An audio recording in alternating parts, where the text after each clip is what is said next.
how much does it cost to truck camp, really? So obviously truck camping is not an inexpensive hobby, but it is so worth the price, and the price can be steep. In this video, I'm gonna break down my real experiences with the cost of truck camping, driving cross country, and living out of this beast. All right, let's talk about gas. Obviously, gas when you're living on the road is going to be one of your biggest expenses, whether you're in an RV, a van, a truck, whatever. It's gonna cost a lot. And when I'm on one of my trips and I'm on the move, I'm filling up at least once a day, if not twice a day. And this thing costs between 80 to 100 bucks per fill up, depending on where I am and what the gas price is. So let's just call it an even 90 bucks per fill up. I live on the East Coast, right at the beach in North Carolina, which is fantastic. But when I want to go somewhere like the desert in Utah or California, Colorado, Wyoming, Montana, that's a far drive for me. That's a lot of gas. And that sometimes could cost about the same as a plane ticket there. For example, it would easily cost me at least $750 to get from where I live here to Colorado. I mean, and that's just one way. So let's say, just to make it easy, I'm going for a month-long trip. And once I get to where I'm going, I'm gonna stay there, be pretty sedentary. You know, I'll go to town to get some supplies here and there. I'll drive to hikes here and there, but overall, I'm not gonna be driving all over the place once I'm there for the entire month. Let's say New Mexico for fun, because I have done this before. I might go to a coffee shop to get free Wi-Fi. I might, you know, go to Walmart or something like that, drive to a hike. You know, you do your off-roading if you're dispersed camping or whatever, that chews up your gas too. So I'm probably gonna have to fill up at least once a week if I'm doing that. So we can assume 4 fill-ups while we're there. That's another about $400. And then again, $750 minimum to get back home. So that's already $750 times 2, $1,500 plus the $400 while I'm there. Almost 2 grand worth of gas, and that's for a trip where I'm not driving that much, where I'm staying in one spot at the same campsite or same general area. I'm not driving like 2 or 3 hours every day, which is what I normally do. And then of course, it all depends on how fast you drive, if you got a lead foot, if you're blasting the AC, how much off-roading you're doing, you know, everything like that matters. How much weight is in your vehicle, that all matters and factors into how much you'll be spending on gas. But rest assured, it's gonna be a lot. Okay, great, so that's gas, but that's just gas. So you gotta think about your car payment. Mine, for example, is 300 bucks a month, and your insurance. Mine is another $90 a month. You gotta think about your phone bill, because your phone is like your most useful tool while you're out on the road. And now me, I do not pay for Starlink, because when I need to get work done, like I said, I'll go to a coffee shop, use their free Wi-Fi, and just abuse the heck out of it, sit there for like 4 or 5 hours. But you definitely need a phone bill, so you can assume probably around another $50 a month for your phone bill. That's about what I'm paying for mine, unlimited. I'm gonna pack it up here and move somewhere else to talk about the food situation. Does anything beat doing this though? I could be at work right now. All right, food, water. You love it, I love it. You need it, I don't, because my body runs off of pure adrenaline. But anyway, yeah. So water, that's easy. You go to Walmart, you buy the freaking 48 pack. It's like 5 bucks, maybe 6 bucks now with inflation. God, but it's cheap. It's easy. You can store it pretty much everywhere, you know, no problem, whatever. Food, on the other hand, now that's gonna vary person to person. Me, if you've been following my channel for a while, you know that I do this truck camping stuff as cheap as possible. So that means when I'm stocking up, I do all my own cooking, breakfast, lunch, and dinner. I don't really go out to eat, although on my last trip I did a couple times because I was with someone else and it's just nice to do that. But most of the food that I will buy is like the little meat pouches that they sell at Walmart. And if you didn't know that they sell these, yes they do. Ground beef, barbecue, pulled pork, all sorts of chicken in all sorts of flavors. And of course, all the tunas. I'm sure you guys have seen the little tuna pouches. Those things are like 2 bucks a pop. And that's enough meat and protein, I think, for one person at least. So when I'm camping alone, I will make one of those pouches along with some rice, which is like 11 bucks for like a freaking huge whatever pound bag, 20 pounds. I don't even know. I don't remember the last time I bought rice because it was so cheap and such a big bag that it's been freaking probably over a year since I've bought rice. And of course, you know, pasta, same deal, super cheap. Then you have your carbs that fill you up, you have your protein, and of course, I like to buy canned vegetables also at Walmart or wherever I can find them because those are also really cheap, usually like 20, 30, 40, 50 cents for a can of carrots, spinach, whatever. So it's really not hard to eat healthy while you're on the road. That is if you're planning on doing all the cooking yourself.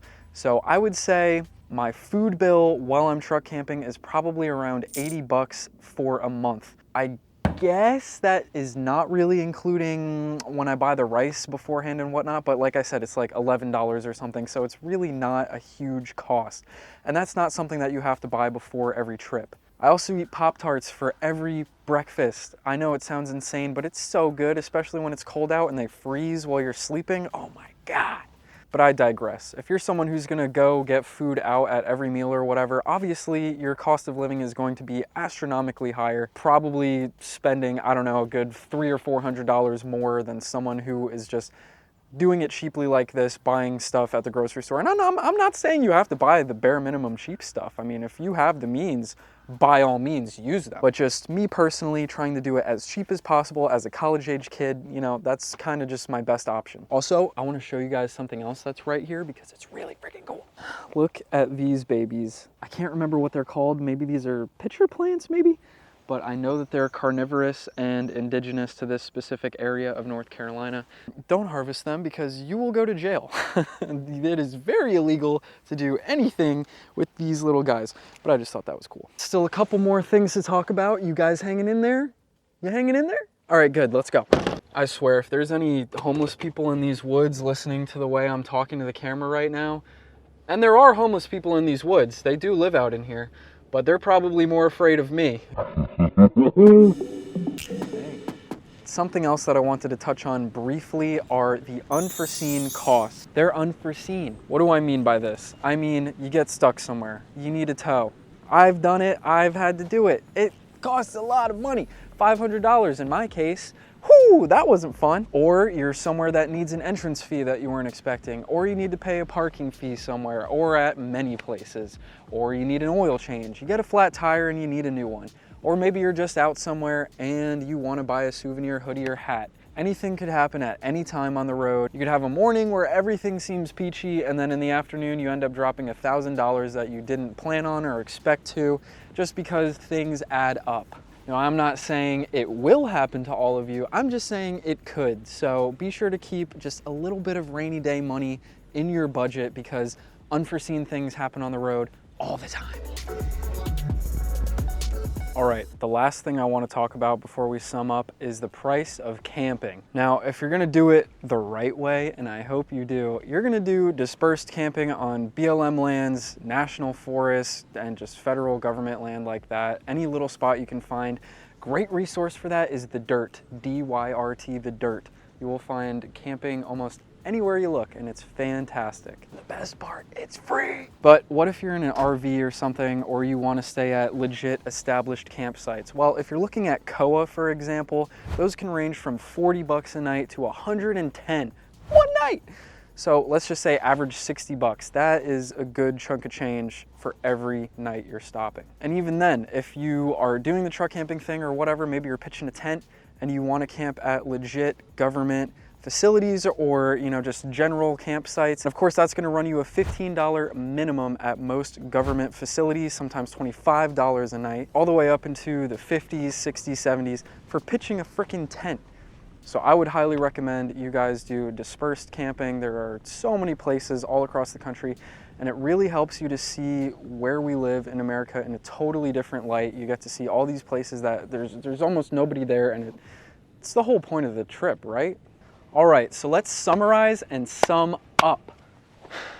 Dude, I've got to come out here more often. This place is freaking gorgeous right now. So this is assuming 1 month of truck camping. This is your expenses if you're doing it the cheap way like me. This is what a month of me truck camping roughly looks like. $1,900 for gas, plus car payment, plus insurance, plus phone bill, plus food, plus non-essentials. And since I don't really pay camping fees ever, I haven't paid for a campsite in probably 3 years. I'm not adding that to my expenses, but we're looking at roughly $2,600. And let me remind you, this is on the cheap side. This is buying canned food from Walmart and blah, blah, blah, blah, blah, blah, blah, blah, blah, doing all that stuff. So if you have Starlink, all these other subscriptions that you're paying for, and of course I pay for, you know, Adobe and whatever, there's other stuff I got going on in my life, but I mean, just related to truck camping, I mean, it really adds up fast. Of course, if you're only driving to like one spot, you're gonna camp out there, you have all your food and whatever, you don't really plan on moving for like 2 weeks, because some people do that. I mean, I'm sure you could get away with it being much, much cheaper, but for all intents and purposes, this is just driving literally cross country, literally across the country. And I mean, the gas is just really what gets you. That is really the thing that gets you. So if that number was all you were interested in, then all right, thanks for stopping by, good to see you. But I also want to go over initial costs. So obviously, if you don't even have your vehicle yet, that's going to be a big upfront cost. You got to put the down payment on it, and then of course you're going to adopt that new car payment, and then insurance, blah, blah, blah, all that same stuff. Okay, great. So you did your down payment, or you already have a vehicle, fantastic. Now you got to outfit it for truck camping. So there are a couple brands that I've seen advertised all over social media lately that sell these like plastic fold out inserts that go into the back of your 4Runner or your truck bed or whatever, and they cost about $500 to $600. I've never tested one. I don't know how well they work, so I can't really say one thing or another. It's so much more rewarding when you build it yourself too. But if you're building it yourself, you need to cover the cost of materials. If you were lucky enough to buy a truck that already has a topper on it, good for you, congratulations, step one done. As for me, after I bought my truck, I needed a topper desperately. I was perusing Facebook Marketplace day and night. I was calling people that I knew who were in the off-roading world and everything, and everyone's like, oh, I don't know, I'll see if I can get something for you. Finally, I was lucky enough to find a topper on Facebook Marketplace for $275, which is a steal. And that came off of a 2007 white Ford F-150. Happens to be the same white that mine is. Mine is a 2013. And the thing needed a lot of work. There was a window missing from it. There were tons of bees living inside of it. It was gross. It needed a pressure washing. It had some work, but that's why it was so cheap. Normally, when you're looking for toppers, you're gonna find them in 500, 600, 700, or even more than that. So if you're doing this on a tight budget, I mean, just keep your eyes peeled on Marketplace, and that's gonna be your best bet. I would personally recommend looking for one that is raised, because you're really gonna thank yourself for that additional headroom later. Okay, great. So you've got your truck topper now, and you need to outfit it with carpet. You can't just leave it bare bones. Otherwise, you'll wake up in the morning, water dripping on your face, because the condensation from your breath, the humidity in the air, just all of that is going to translate into water on the inside of a regular fiberglass camper shell. Carpeting is luckily not expensive. Just look up like plain office carpeting, for example. That's what I used. I think that's what Mav used. I don't know if that's still what he has in his truck, but I know a lot of folks opt for that. It's cheap and it covers a lot. You can get it for, I believe, $5 per square yard in most cases. So I don't know, maybe 25, 30 bucks with that, depending on how you cut it out and everything. And then you need some spray adhesive to stick it on there. It actually works really great. A lot of people doubted how well it would work, but I've had this set up for over a year now and it's still holding on there. Of course, I've had to do little touch-ups here and there, but nothing major at all. The cans of spray adhesive are gonna run you about 20 bucks a pop. Get the green can by 3M, the industrial, get heavy duty always. I started out using the cheaper can and it just didn't even work. So yes, don't cheap out on your spray adhesive. And then of course, actually building it, if you're using lumber, lumber is expensive as crap these days. I was lucky enough to repurpose all of this wood from an office that got gutted.